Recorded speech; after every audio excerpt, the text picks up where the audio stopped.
Chairman current আছে, বিশ্বনন্দিত নেতা আছে,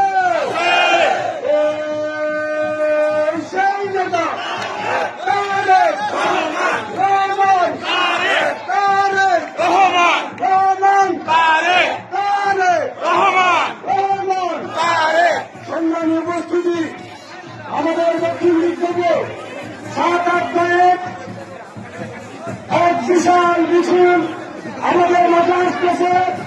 মিছিলে আজকে সেনবাগের রাজপথ প্রতিনিধিত হবে ইনশাআল্লাহ।